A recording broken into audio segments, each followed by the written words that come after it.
has been telling you for years what you can eat, what you should say, and now how you should feel. Take a listen to Michelle Obama. Yes, I do, because we feel the difference now. Yeah. See, now we're feeling what not having hope feels like. You know, hope is necessary. It's a necessary concept. What else do you have if you don't have hope? Really? This from a woman who in 2008, at 44 years old, said for the first time in her life she was proud of her country when her husband was running for president.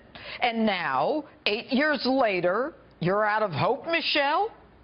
You've lived a life few can even imagine, at the citadel of power and prestige in the world.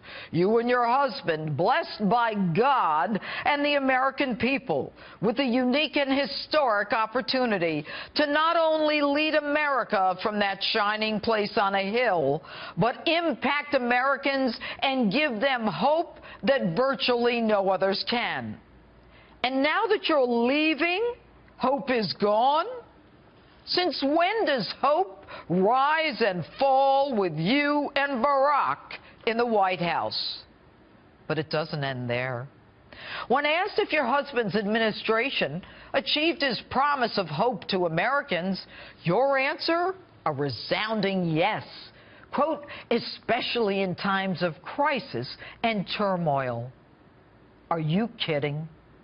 Did your husband give hope to the parents of James Foley or Stephen Sotloff, who was in custody for over a year while his family was told they could not negotiate because they'd be prosecuted before their sons' heads were chopped off? To try to convince America that once you and Barack exit the White House, hope is removed for America is an outrage. And I'll tell you what else is an outrage. An outrage is when your husband struts up to the microphone at a national prayer breakfast and tells Christians to get off their high horses because the Christians are afraid of Muslim terrorists cutting their heads off. And I'd say that that was a crisis, but no hope there. ISIS today only looms larger. And by the way, Michelle, have you heard of San Bernardino, Orlando, or that workplace violence that happened at Fort Hood in Texas? In times of crisis and turmoil, like the 13 hours those heroes were on a rooftop in Benghazi, your all-powerful husband never bothered to explain to us where he was and what he was doing that night. All we know is the only power that he was ready to unleash was Air Force One to fly to Las Vegas for a fundraiser the next morning so that you guys could live the life another 4 years in the White House. But I get it. For you, hope is gone. You and your family and friends won't be able to fly to another 46 countries with security and hair and makeup in tow. Michelle, you may not realize it, but Americans rejected you and everything you stand for. They know what hope is.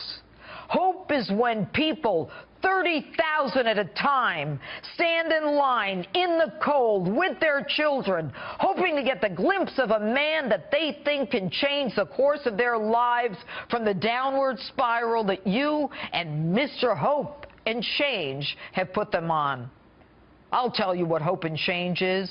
Hope and change is when people show up 20,000 strong after an election, desperate to see the man who actually brought back jobs, almost 1,000, when your husband said it was impossible to bring them back at Carrier.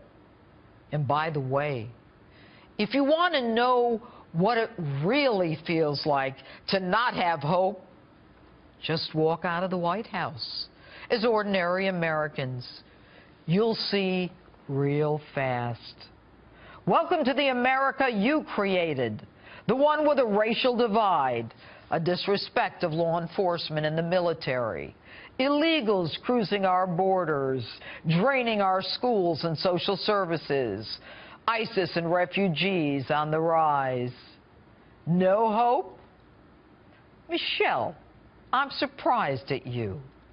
What happened to when they go low, we go high? And that's my opening statement.